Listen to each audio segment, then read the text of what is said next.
Hello everyone, welcome back to my channel. My name is Divyanshi. I hope all of you are doing absolutely amazing. So this video is about the interview process of Qatar Airways. आपने title देख ही लिया होगा. तो मैं आपको अपना interview experience बताऊंगी Qatar Airways के साथ. मैंने 2022 में इंटरव्यू दिया था कतर एयरवेज़ का फरवरी में, और दिल्ली में मैंने इंटरव्यू दिया था. तो मैं आपको उसकी सारी डिटेल्स बताऊंगी कि क्या क्या राउंड्स थे, किस तरीके से वो हुए थे, क्या क्वेश्चंस पूछे गए थे, सब कुछ मैं आपको बताऊंगी अबाउट माय इंटरव्यू. इसके अलावा मैं एक बात ये भी बोलना चाहती हूँ कि कभी कभी ऐसा भी होता है कि इंटरव्यू प्रोसेस में कुछ चेंज होता है. तो हर बार जो इंटरव्यूज़ कंडक्ट होते हैं वो बिल्कुल एग्जैक्टली सेम टू सेम नहीं होते हैं. कुछ कुछ इंटरव्यूज़ अलग होते हैं. किसी किसी में ग्रुप डिस्कशन भी हो सकता है. कुछ कंट्रीज़ में जब कतर एयरवेज़ का ही इंटरव्यू हुआ तो वहाँ पे ग्रुप डिस्कशन भी हुआ, जबकि मेरे इंटरव्यू में नहीं हुआ था. तो इस तरीके से कुछ चेंजेस आते रहते हैं according to the number of candidates, या फिर उनके पास कितना टाइम लिमिट है. इस चीज़ को लेके वो लोग चेंजेस करते रहते हैं. तो मैं आपको एक ओवरव्यू दूंगी, बाकी आपके इंटरव्यू में कुछ चेंजेस भी हो सकते हैं. So be ready for that. So the first step, सबसे पहला स्टेप है कि आपको अप्लाई करना है. वैकेंसी जब आती है वेबसाइट पे आती है, ऑफिशियल वेबसाइट पे, और मैंने इसके लिए एक सेपरेट वीडियो बनाया हुआ है. You can go and watch it. तो आपको सबसे पहले अप्लाई करना है और अपना CV ड्रॉप करना है, अपनी पर्सनल डिटेल्स वेबसाइट पे एंटर करनी है. After that you will get an email. Interview invite के साथ आपको ईमेल आएगा. If you are selected, I mean अगर आपका CV सेलेक्ट होता है तो आपको इंटरव्यू इनवाइट भेजा जाता है वाया ईमेल. तो जब आपको वो ईमेल रिसीव होगा तो उसमें मेंशन होगा कि आपका इंटरव्यू डेट कब है और कहाँ है. अगर आपने बैंगलोर वाली वैकेंसी जो भी लास्ट आई थी वो फिलअप करी है तो आपका इंटरव्यू बैंगलोर में होगा. बेस नहीं है, वो बेस हमेशा दोहा में ही होता है. तो वो जो सिटी के साथ लिखा होता है, इसका मतलब है कि वो इंटरव्यू वहाँ पे कंडक्ट होने वाला है. तो मैंने जो इंटरव्यू दिया था वो दिल्ली में दिया था. तो जैसे कि मैंने आपको बताया, फर्स्ट स्टेप है अप्लाई करना. मैंने भी उसी तरीके से अप्लाई किया था. और उसके बाद मुझे कोविड के टाइम की बात है, इसलिए उस टाइम पे सोनरू इंटरव्यूज़ भी चल रहे थे. तो मैंने सोनरू इंटरव्यू भी दिया था, लेकिन अभी वो डिसकंटिन्यूड है, अब वो नहीं हो रहा है. तो अभी इसके बाद जो सेकंड चीज़ हो रही है वो सीधा फेस टू फेस इंटरव्यू हो रहा है. तो उसके लिए आपको जाना पड़ेगा उस लोकेशन पे. तो जो ईमेल वो आपको भेजेंगे उसमें आपका इंटरव्यू लोकेशन, टाइम स्लॉट होगा और डेट होगी, और उसके अलावा ड्रेस कोड होगा कि आपको क्या पहन कर इंटरव्यू में जाना है.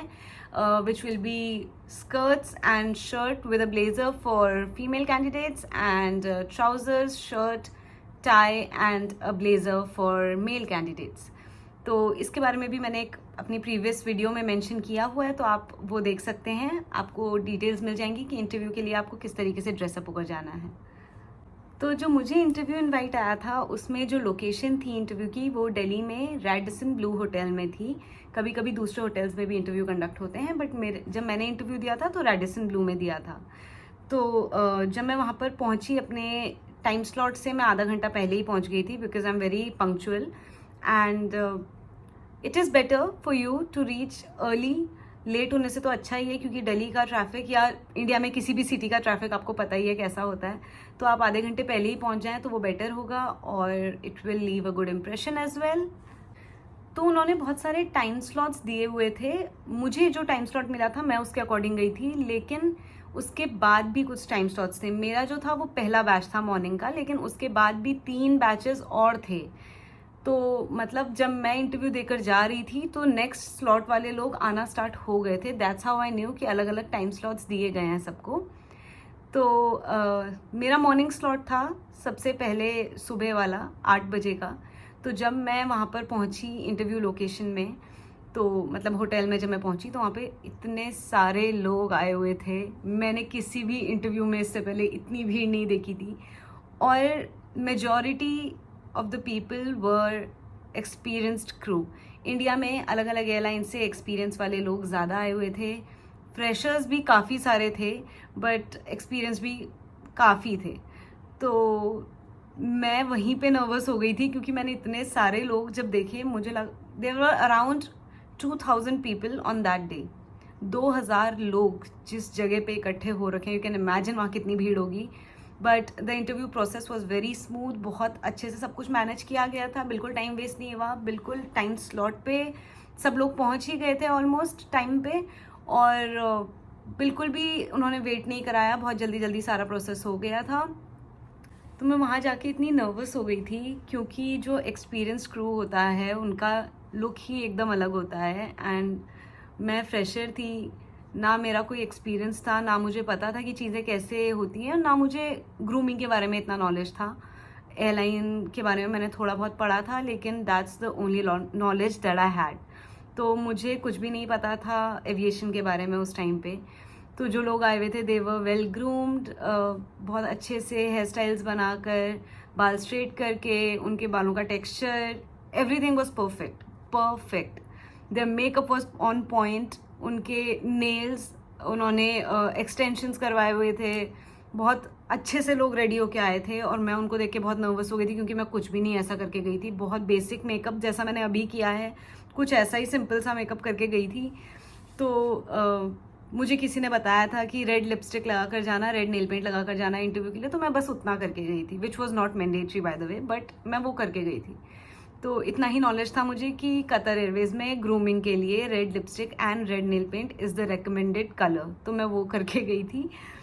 तो जब हम लोग वहाँ पहुँचे तो उसके बाद हमारे इंटरव्यू इनवाइट्स चेक कर कर उन्होंने हमें अंदर बॉल रूम में भेजा।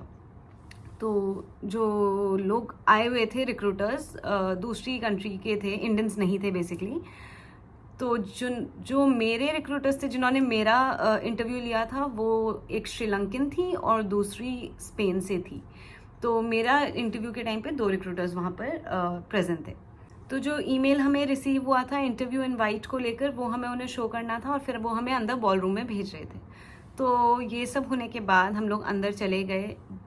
सारे लोग वहाँ पे नहीं फिट आ रहे थे, तो वो कुछ बैचेस करके बुला रहे थे कुछ कुछ लोगों को।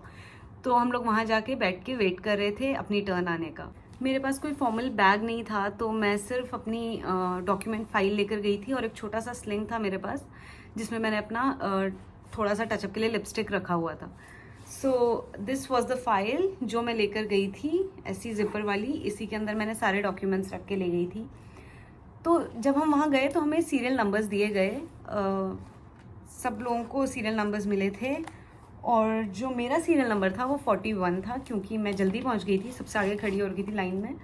तो मुझे ये सीरियल नंबर मिला था 41, जिसमें एक स्लिप दी थी, उसमें 41 लिखा था और मेरा नाम लिखा था Divyanshi. I will show you, I still have it, मैंने संभाल कर रखी है। This is the slip. So कुछ इस टाइप की हमें टैग दिया गया, इसके ये स्टिकर वाला पेपर था, तो इसको हमारे ब्लेजर पे से चिपका दिया था। तो उसके बाद मुझसे पहले 40 कैंडिडेट्स का इंटरव्यू होना था, या उन्होंने मतलब अंदर जाना था, तो उसके बाद मेरा नंबर आता। तो मैं बैठ के वेट कर रही थी, और वो बैठ के वेट करने वाला टाइम इज़ द वर्स्ट। उसमें बैठ के मैं सब लोगों को देख रही थी, मैं जज कर रही थी कि ये पक्का एक्सपीरियंस्ड है, इसका तो ग्रूमिंग बिल्कुल पॉइंट पे है। और कुछ लोगों से कम्युनिकेट भी कर रही थी, जिनसे कम्युनिकेट करके मैं और डीमोटिवेट हो जा रही थी, क्योंकि लोग मुझे बता रहे थे हमने 3 बार इंटरव्यू दे चुके हैं कतर एयरवेज का, 4 बार दे चुके हैं, कभी हमें हम सीवी सेंड करते हैं तो उसके बाद कुछ आगे रिप्लाई ही नहीं आता है। कुछ लोग बोल रहे थे कि हमें 8 साल का एक्सपीरियंस है, किसी को 12 साल का एक्सपीरियंस है इंडिया में, एयर इंडिया के साथ या स्पाइस जेट या जेट एयरवेज के साथ एक्सपीरियंस वाले लोग जो थे। कुछ लोग एयर एशिया से आए थे, बहुत सारी अलग अलग एयरलाइन से लोग आए थे। बट अभी तक ये नहीं पता था कि इनको रिक्वायरमेंट जो है वो फ्रेशर्स की ज़्यादा है, या ये लोग एक्सपीरियंस क्रू को भी हायर कर रहे हैं, या क्या सीन है, कुछ नहीं पता था। हम लोग सब क्लूलेस थे, ब्लैंक बैठे हुए थे। एंड द थिंग वॉज कि हम बॉल रूम में बैठे हुए थे, और जो लोग इंटरव्यू रूम के अंदर जा रहे थे वो वहीं से बाहर चले जा रहे थे। Even the ones who were selected या नहीं सेलेक्ट हुए, हमें कुछ पता ही नहीं चल रहा था, वो वहीं से बाहर चले जा रहे थे। हमें ये भी नहीं पता चल रहा था कि क्या क्वेश्चन पूछे जा रहे हैं। We had no idea about it. So I can say that the day 1 was like kind of meet and greet day. उस दिन ज़्यादा कुछ खास नहीं हुआ था। आई मीन बोल सकते हैं कि हुआ था, उसी के बेसिस पे आगे प्रोसेस बढ़ा है, लेकिन कुछ ऐसा टेक्निकल नहीं था, बहुत नॉर्मल डे था. आई विल एक्सप्लेन यू कि क्या क्या उस दिन हुआ. So they were calling the candidates number wise. इस सीरियल नंबर के हिसाब से वो लोग हमें अंदर बुला रहे थे. तो जब मेरा नंबर आया तो मैं अंदर गई. तो जो रिक्रूटर्स थे दे वर वेरी फ्रेंडली, लेकिन वो बात मुझे तब तक नहीं पता थी जब मैं अंदर एंटर हुई थी रूम के. तो अंदर जाके मैंने उनको ग्रीट किया. I was kind of nervous but I was smiling through out. इतना मुझे पता है कि मैं स्माइल कर रही थी पूरे टाइम. और I made an eye contact करके मैंने बात करी. जितनी भी बात हुई है उस इंटरव्यू रूम में वो मैंने आई कॉन्टैक्ट करके करी थी. ये इस चीज़ की मुझे श्योरिटी थी कि मैं कॉन्शियसली ये चीज़ कर रही थी, क्योंकि मैंने पहले इतनी बार इंटरव्यूज़ दिए हैं. So I knew what mistakes I made in the past. तो मैं वो दोबारा नहीं करना चाहती थी, इसीलिए मैं बहुत कॉन्शियस थी कि स्माइल करना है, आई कॉन्टैक्ट करना है, ये 2 चीज़ें मेरे दिमाग में थी. तो उसके बाद उन्होंने मुझे सबसे पहले बोला कि आप जाके पहले अपना आर्म रीच टेस्ट करो. तो हमने आर्म रीच टेस्ट किया. तो उन्होंने ऐसे दीवार पे एक टैग लगाया हुआ था 212 सेंटीमीटर्स का, उसको हमें टच करना था. तो जो फीमेल कैंडिडेट्स थी वो अपने टिपटोज पे जाके टच कर सकती थी, अलाउड था. लेकिन जो मेल कैंडिडेट्स थे उनको अपने शूज़ पहन के रखने थे और वैसे ही नॉर्मल फ्लैट फीट के साथ टच करना था 212 सेंटीमीटर्स. हमें हील्स उतार कर और फिर हम टिपटोज पे जाके टच कर सकते थे. But any which ways you had to touch 212 centimetres comfortably, ऐसे स्ट्रेच करके बहुत अनकंफर्टेबली नहीं. वो देख रहे थे कि आप कितना मेहनत कर रहे हो वहाँ तक पहुँचने के लिए.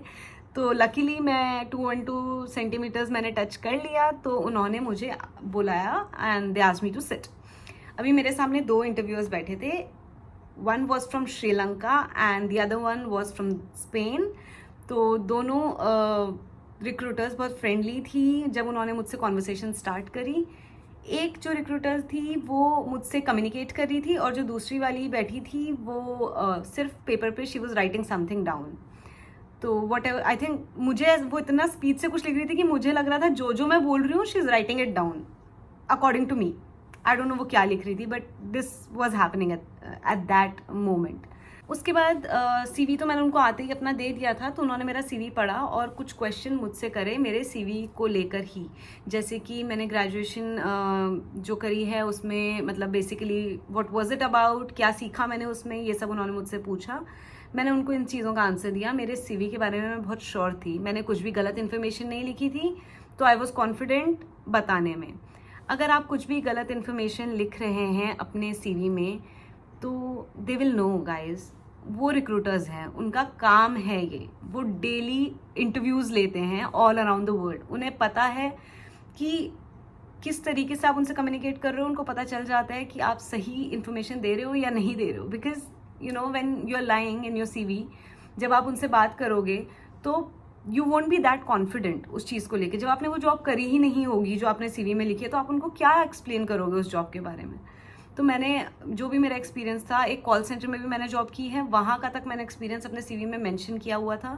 उन्होंने उसके बारे में भी पूछा कि क्या वहाँ पे जॉब प्रोसेस था, क्या मुझे करना होता था, मेरी रोल्स और रिस्पॉन्सिबिलिटीज़ क्या थी वहाँ पर. तो मैंने उनको वो सब चीज़ें एक्सप्लेन करी. उसके बाद उन्होंने सीवी साइड में रख के they started talking to me. Normal basic questions, tell us something about yourself and why do you want to be a cabin crew, ये सब चीज़ें.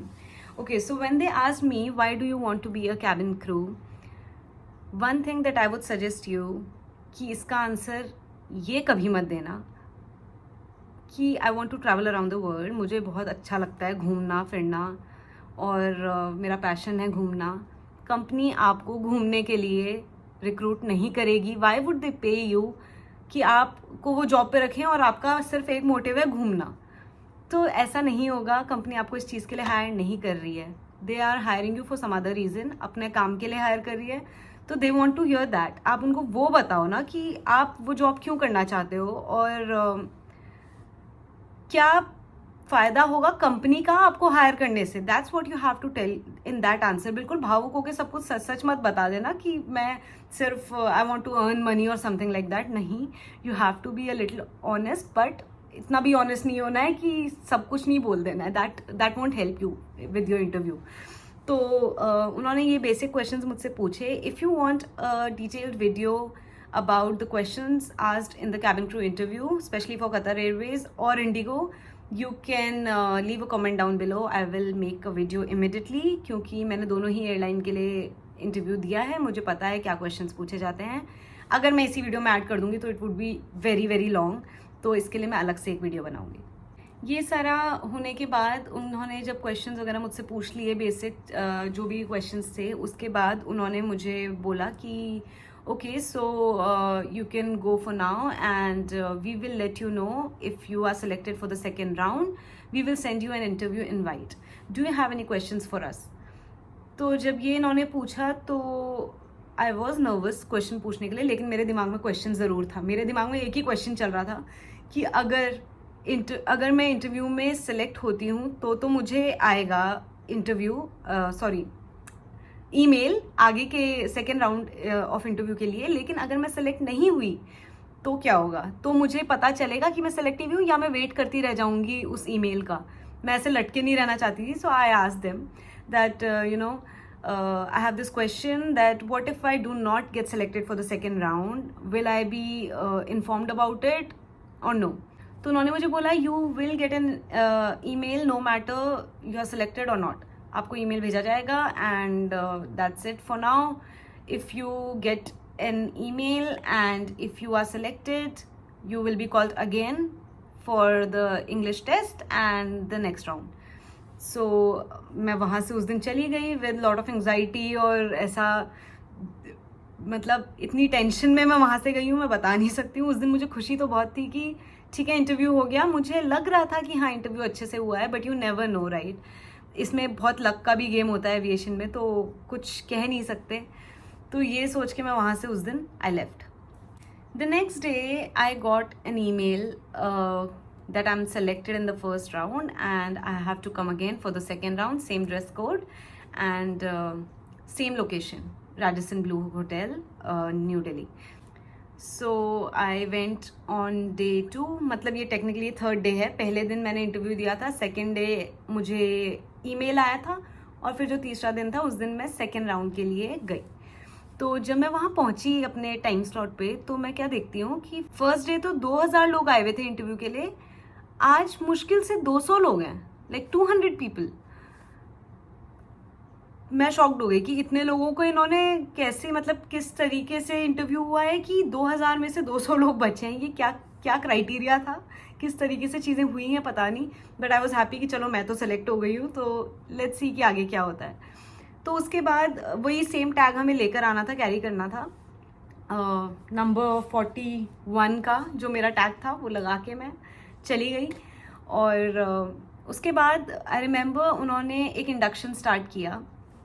स्क्रीन पे एक पावर पॉइंट प्रेजेंटेशन प्ले किया जिसमें कतर के बारे में था, Doha as a place, and then Qatar Airways as an airline, क्या कितने अवार्ड्स उनको रिसीव हुए हैं, स्काई ट्रैक्स अवार्ड कब कब मिले थे, फॉर वॉट, एंड क्या क्या इवेंट्स कतर में चल रहे हैं. उस टाइम फीफा भी होस्ट होने वाला था, तो फीफा के बारे में भी उन्होंने थोड़ा बहुत बताया कि क्या प्रिपरेशंस चल रही हैं फीफा को लेकर, और ये सब चीज़ें उन्होंने हमें वहाँ पर स्क्रीन पे दिखाई. क्रू के बारे में दिखाया कि क्रू की लाइफस्टाइल कैसी है वहाँ पे, ये सब चीज़ें दिखाई. और वो वीडियो देख के ना, मतलब मैं पहले से तो पागल थी ही इस जॉब के लिए, बट वो वीडियो देख के आई वेंट क्रेजी. उसके बाद मैंने कहा नहीं, यहीं जाना तो कतर एयरवेज में ही जाना है, क्योंकि ऐसी लाइफस्टाइल कहीं और मुझे नहीं मिलेगी. वो वीडियो बहुत अच्छा बनाया हुआ है, एंड वो देख के आपका कॉन्फिडेंस थोड़ा ऊपर जाएगा, लेकिन अंदर से डर ज़्यादा लगेगा इंग्लिश राउंड के लिए, क्योंकि you want to get selected anyhow at any cost. तो उस वीडियो को देख के इतना एक्साइटेड मत हो जाना कि आप टेस्ट में कुछ गड़बड़ कर दो. तो वो वीडियो, अब कुछ लोग आपको बताएंगे कि जो टेस्ट है इंग्लिश टेस्ट, वो उस वीडियो से रिलेटेड है, मतलब जो वीडियो वो आपको दिखाते हैं उससे ही रिलेटेड क्वेश्चंस इंग्लिश टेस्ट में आते हैं. नहीं, ऐसा बिल्कुल भी नहीं है. मेरे हिसाब से तो ऐसा नहीं है, मेरे केस में ऐसा नहीं हुआ था. जो इंग्लिश टेस्ट था उसमें बिल्कुल अलग चीज़ें आई थी, और वीडियो जो था वो कंपनी के बारे में था, टू गिव एन ओवरव्यू कि क्या है, क्या एक्सपेक्ट कर सकते हो आप इस जॉब से, कैसी आपकी लाइफ होने वाली है कतर में. तो ये सब चीज़ें उन्होंने बता, थोड़ा बहुत हमने बात करी उनसे, रिक्रूटर्स से, और वो एक्सप्लेन कर रहे थे दोहा के बारे में, अपने एक्सपीरियंस के बारे में जब वो आए थे, क्योंकि यहाँ पे जो रिक्रूटर्स थे वो भी देवर एक्स कैबिन क्रू, तो वो पहले कतर एयरवेज में फ्लाई कर चुके हैं। तो वो देख के और भी मुझे अच्छा लगा कि you know they are ex cabin crew, so वो एक रिस्पेक्ट आती है कि आपके प्रोफेशन को लेके, लाइक दे आर सीनियर, ऐसा लग रहा था।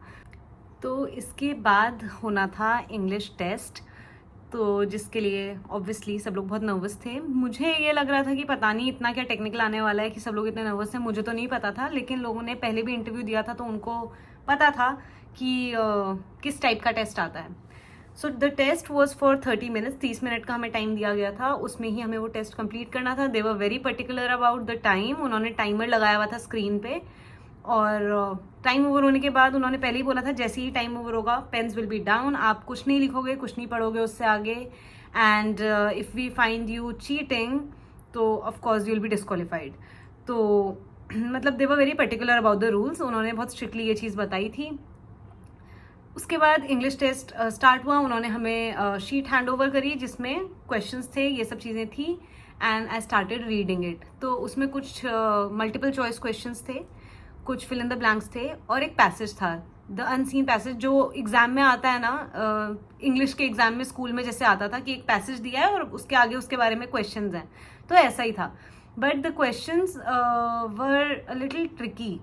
तो मतलब जो आपका पैसेज था वो बहुत सिंपल इंग्लिश में नहीं था, वो इंग्लिश थोड़ी कॉम्प्लिकेटेड थी, लेकिन अगर आप उसको ध्यान से पढ़ोगे तो आपको समझ में आए या नहीं आए, गेस करके आप कर सकते हो उसको। I will tell you how. So I decided कि सबसे पहले मैं बाकी का कर लेती हूँ, क्योंकि बाकी चीज़ें छोटे छोटे क्वेश्चंस हैं, ज़्यादा नहीं है, और पैसेज में मुझे टाइम लगेगा, मैं देख के समझ गई थी थोड़ा टिपिकल है, इसमें थोड़ा सा टाइम लगेगा, तो इसको लास्ट में सॉल्व करूँगी। ये मैंने अपना प्लान बनाया और मैंने टेस्ट करना स्टार्ट किया। तो सबसे पहले मैंने सॉल्व जो किया था, देवर डायलॉग्स। तो ऐसे डायलॉग दिए हुए थे, जो जिस तरीके से क्रू आपसे कम्युनिकेट करता है फ्लाइट में कस्टमर से, वो उसमें डायलॉग्स दिए हुए थे। For example, I apologise dash that, और उसके नीचे 4 ऑप्शन दिए हुए हैं कि अबाउट, फॉर, ऑफ या बिकॉज, इस टाइप के आपको 4 ऑप्शंस दिए हुए हैं, तो आपको सही वाला आंसर उसमें फिलअप करना है। ये इस तरीके का पहला वाला जो क्वेश्चन था, 3-4 पार्ट्स थे उसके, और ये हमें सॉल्व करना था, विच वॉज वेरी बेसिक, आप इजीली कर लोगे if you have normal English level, कोई कुछ खास इसमें नहीं था। ये वाला क्वेश्चन मैं आपको बताऊंगी, वी कैन से कि 9th 8th 9th क्लास में जैसे आते हैं ना एग्जाम में ग्रामर में, ईजी सा वैसा था। Then there was an announcement, एक अनाउंसमेंट लिखा हुआ था, जैसे अनाउंसमेंट्स एयरपोर्ट पे होते हैं, attention passengers travelling from this flight number, ऐसा ऐसा करके एक अनाउंसमेंट था। तो वो था, उसके बाद आपको नीचे क्वेश्चंस दिए हुए थे उस अनाउंसमेंट को लेके कि for example the expression due to in this text is has the closest meaning to, and then 3-4 options कि why, because of, because, whatever, ऐसे options थे। so मतलब that was also very simple, उसमें भी कुछ खास ऐसा difficult नहीं था, बहुत simple question था, and you can easily do it। so basically basic vocabulary जो होती है वैसे questions थे, बट इफ़ यू थिंक कि आपका टेंसेस वीक हैं या फिर किसी भी चीज़ में आपको थोड़ा इशू है, so prepare for it. Market में बहुत इजीली ग्रामर की बुक्स मिलती हैं, आप वो लेकर प्रैक्टिस कर सकते हो, और जब भी आप प्रैक्टिस करते हो तो टाइमर लगा के प्रैक्टिस करो, so that you have note कि मैंने कितना टाइम लगाया इस टेस्ट पेपर को सॉल्व करने के लिए। तो that's how you have to prepare for it. बहुत इजीली आपको मिल जाता है, आपको इंटरनेट पे भी शायद मिल जाएगा ये सब, but I would suggest you कि आप जाकर फिजिकल एक प्रॉपर बुक लेकर आओ और उसमें प्रैक्टिस करो ग्रामर के लिए। If you have weak vocabulary, weak grammar है, तो उसके आप इस तरीके से प्रैक्टिस कर सकते हो। So the next thing which was the most important one, the passage, जो थोड़ा कॉम्प्लिकेटेड इंग्लिश में था, मुझे भी थोड़ा सा डिफ़िकल्ट लग रहा था, बट बहुत सोच समझ के सारे क्वेश्चंस करना, क्योंकि जब ये आंसर शीट्स चेक होती है ना, तो ये कोई कंप्यूटर से चेक नहीं हो रही है या कोई मैनुअली बैठ के 200 लोगों की आंसर शीट चेक नहीं कर रहा है, क्योंकि उनको उसी टाइम डिसाइड करना है कि हमें आगे वाले स्टेप के लिए उनको भेजना है या नहीं, तो वो फटाफट आंसर शीट्स चेक करते हैं, बहुत टाइम नहीं होता उनके पास ये करने के लिए। तो the way that they check is कि उनके पास एक स्टेंसिल होता है जिससे वो मल्टीपल चॉइस क्वेश्चंस को चेक करते हैं। अगर आपने थोड़ी भी गड़बड़ करी तो इट्स गॉन, और वो आपको आंसर शीट देंगे नहीं जिसमें आप देखोगे कि उन्होंने कोई मिस्टेक तो नहीं करी है कैलकुलेशन में। तो आप उनको इतना उनका काम मुश्किल बनाओ ही मत, इजीली सब कुछ साफ सुथरा सा काम करो कि उनको भी प्रॉब्लम नहीं हो चेक करने में। अगर थोड़ा भी इनकन्वीनियंस उन्हें होगा तो आई डोंट थिंक कि वो सेलेक्ट करेंगे आपको। और अगर आप सेलेक्ट नहीं होते हो तो you won't be able to ask them और क्वेश्चन देम कि आपने क्या मार्किंग करी है, किस तरीके से आपने चेक किया है, या गलत करा हुआ है या आंसर मेरा सही है, ये बोलने का मौका ही आपको नहीं मिलता है। तो इट इज़ बेटर कि आप सही से पेपर टाइम लगा के अच्छे से ध्यान से पढ़ के करो। तो जब पैसेज की बारी आती है तो मैंने पैसेज पढ़ा और फिर उसके नीचे बहुत सारे क्वेश्चंस थे उसको लेकर जो कि मुझे आंसर करने थे। I will tell you example बता रही हूँ मैं आपको एक क्वेश्चन का, इस टाइप के थे। For example, which of the following is a synonym for intimidated. अभी इंटिमिडेटेड जो वर्ड है वो उस पैसेज में कहीं यूज हुआ होगा, तो ये क्वेश्चन दिया हुआ था कि सिनोनिम बताओ इसका इनमें से। तो नीचे 4 ऑप्शन थे, टेरिफाइड, एक्साइटेड, बोर्ड और नन ऑफ द अबव। तो इसमें से मुझे चूज करना था। इस ऐसे क्वेश्चंस थे उस पैसेज को लेके। लेकिन ये क्वेश्चन जो है ये आंसर इसका पैसेज में ही है, सब कुछ पैसेज से ही आएगा, कुछ बाहर से आपको अलग से दिमाग लगाने की जरूरत नहीं है। जब आप पैसेज वाला पार्ट सॉल्व कर रहे हो तो कोई भी क्वेश्चन आता है ना, refer to the passage straight away, confusion ही नहीं रखना है अपने दिमाग में। अगर आपको फॉर एग्जाम्पल अगर आपके पास ये क्वेश्चन आता है जो मैंने इंटिमिडेटेड वाला आपको बताया, तो अगर आपको नहीं पता है इस वर्ड का मतलब मीनिंग, तो आप वापस जाओ, देखो उस पैसेज में कि कहाँ पे ये वर्ड यूज हुआ है, उस सेंटेंस को पढ़ो, अपने दिमाग का थोड़ा यूज करो कि क्या मतलब हो सकता है इसका। ये जो 4 ऑप्शन मुझे दिए इनमें से क्या मतलब हो सकता है, थोड़ा सेंस लगा के आप देखो कि ये फिट हो रहा है कि नहीं हो रहा उस सेंटेंस में, अगर मैं कोई और वर्ड यूज करता हूँ तो आपको पूरा माइंड यूज करके उसको सॉल्व करना है। कुछ ऐसा रॉकेट साइंस नहीं है, नॉर्मल इंग्लिश है, थोड़ा सा हाई लेवल की थी ये वाली पैसेज वाली, बट ये मैंने आपको क्वेश्चन एग्जाम्पल दिया था, ऐसा इतना भी इजी नहीं आता है, but still it is not very complicated, it is normal English. You can say कि मे बी 11th-12th स्टैंडर्ड के लेवल की इंग्लिश थी। So I already told you, अगर आपको लगता है आपका कोई भी पार्ट ग्रामर में वीक है तो आप एक ग्रामर की वर्कबुक लेके वो टेस्ट पेपर सॉल्व कर सकते हैं। इसके बाद जो नेक्स्ट स्टेप था वो था प्री मेडिकल फॉर्म। उन्होंने दिया सिलेक्टेड कैंडिडेट्स को प्री मेडिकल फॉर्म, तो इसमें से ही 200 में से अब 100 लोगों के आसपास बचे थे, 100-102 लोग बचे थे। इन्होंने इतने लोगों को इंग्लिश टेस्ट में निकाल दिया था। बहुत लोगों को ये लोग निकालते हैं इंग्लिश टेस्ट में, तो आपको इंग्लिश टेस्ट बहुत ध्यान से देना है, बहुत अच्छे से देना है। This is the main part of your interview process. अभी प्री मेडिकल फॉर्म इन्होंने जो हमें दिया उसमें पहले तो ये हमको डिक्लेयर करना था कि कोई भी मेडिकल इशू हमको नहीं है, ये सब चीज़ें, और बर्थ मार्क, आइडेंटिफिकेशन मार्क, इस टाइप की चीज़ें थी, स्कार।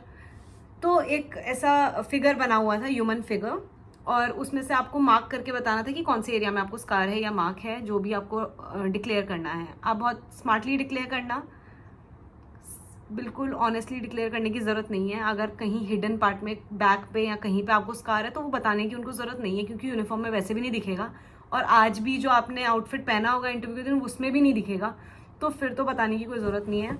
आपको ये चीज़ पता होनी चाहिए कि यूनिफॉर्म कैसी है, यूनिफॉर्म में कौन से एरियाज दिखते हैं, बी स्मार्ट अबाउट इट। लेकिन अगर हाथों में कहीं भी कोई मार्क है तो it is better to declare, क्योंकि इवन फॉर बॉयज़ वो लोग शर्ट की स्लीव्स रोल करवा के and then they check it. I will tell you कि ग्रूमिंग टेस्ट कैसे होता है, तो आपको पता चल जाएगा कौन से एरियाज उनको दिखते हैं। आपको स्लीव्स रोल अप करने के लिए बोलेंगे। अगर आप फीमेल कैंडिडेट हैं और आपने फुल स्लीव ब्लाउज पहना है तो आपको स्लीव्स रोल अप करने के लिए बोलेंगे। This is how they test grooming. वो आपको ऐसे हाथ आगे करके दोनों तरफ करके प्रॉपरली चेक करेंगे, बिल्कुल ध्यान से।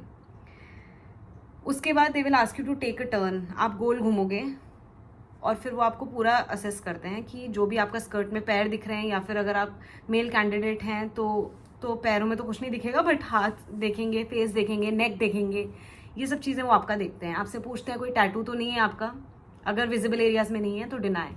तो ये सब चीज़ें प्री मेडिकल फॉर्म में हमें सबमिट करनी थी। उसके बाद उन्होंने बुलाया हमें प्रॉपर ग्रूमिंग टेस्ट के लिए। तो जब मैं उस रूम में एंटर हुई तो वहाँ पे एक बहुत बड़ी सी विंडो थी, उसके आगे दोनों रिक्रूटर्स बैठे थे, बीच में टेबल लगा था, इस साइड मैं बैठी थी। उन्होंने वो मेरा पेपर देखा और उसमें मैंने अपना बर्थ मार्क जो डिक्लेयर किया था, सबसे पहले मुझे बोला कि ये बर्थ मार्क दिखाओ कहाँ पर है। तो मेरे पैर पे था, मैंने इनको दिखाया।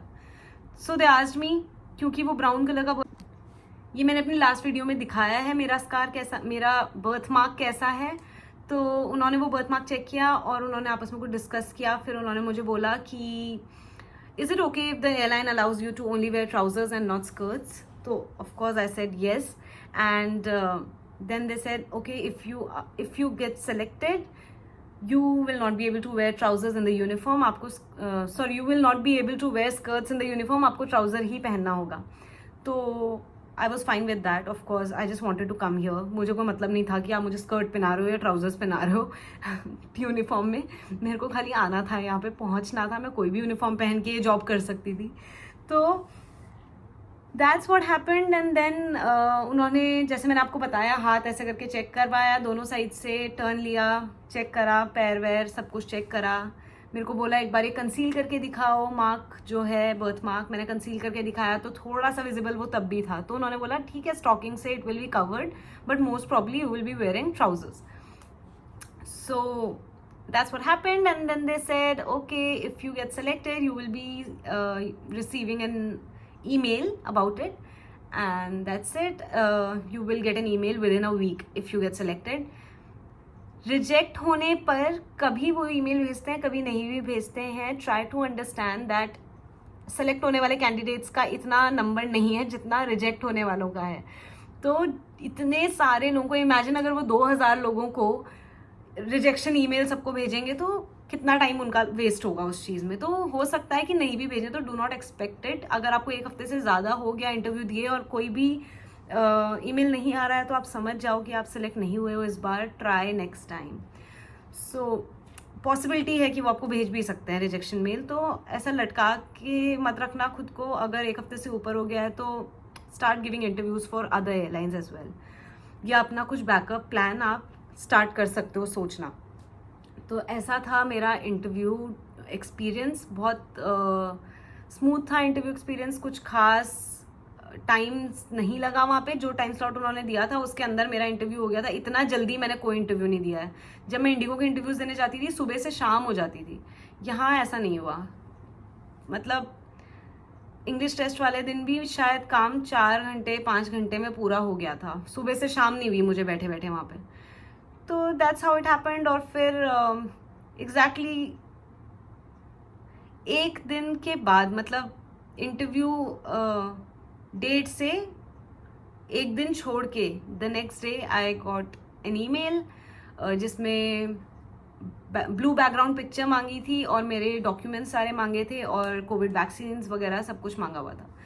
तो वो सब मैंने सबमिट किया। If you want to know कि क्या क्या डॉक्यूमेंट्स मांगे जाते हैं, इफ़ यू आर एक्सपेक्टिंग कि आपको ईमेल आने वाला है और आपको पहले से प्रिपेयर करना है उस चीज़ के लिए, तो आप कमेंट कर सकते हैं। मैं आपको दूसरी वीडियो बना के उसमें डिटेल में बता दूंगी कि ब्लू बैकग्राउंड पिक्चर के लिए क्या क्या रिक्वायरमेंट्स होते हैं, आपको किस तरीके से वो पिक्चर करना है। This is not the final decision. अभी जब आप ब्लू बैकग्राउंड पिक्चर भेजते हो, कभी कभी ब्लू बैकग्राउंड पिक्चर के बाद भी रिजेक्शन आ जाता है, कभी आप उसके बाद भी रिजेक्ट हो जाते हो। तो डोंट एक्सपेक्ट टू मच इस वाले राउंड से। जब आप सब कुछ भेज दोगे अपनी पिक्चर्स वगैरह, उसके बाद एक वेरिफिकेशन आपको आएगा, मतलब वो लोग भेजेंगे डॉक्यूमेंट वेरिफिकेशन के लिए, आपको एक ईमेल भेजेंगे। तो that's the time that you know कि आप सेलेक्ट हो गए हो। Alright, that was my experience with Qatar Airways, my interview experience. That's how it was. If you guys are planning to go for the interview, all the very best. My best wishes are with you guys. I really want to see you here in Doha. I hope I get to fly with you guys. That's it. Thank you so much for watching.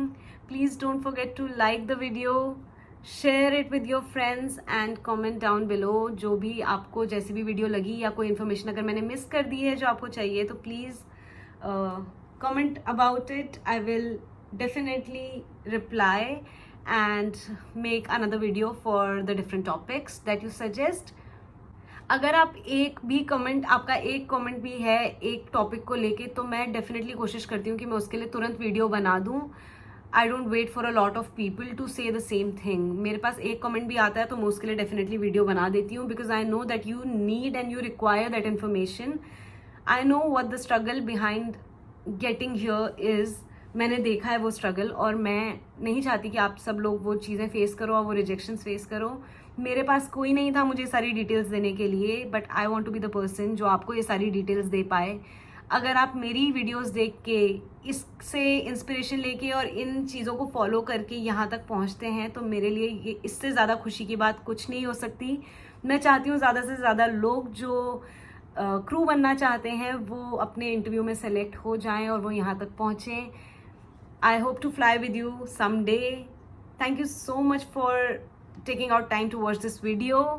Bye bye. See you. Take care. See you on board. Fly high.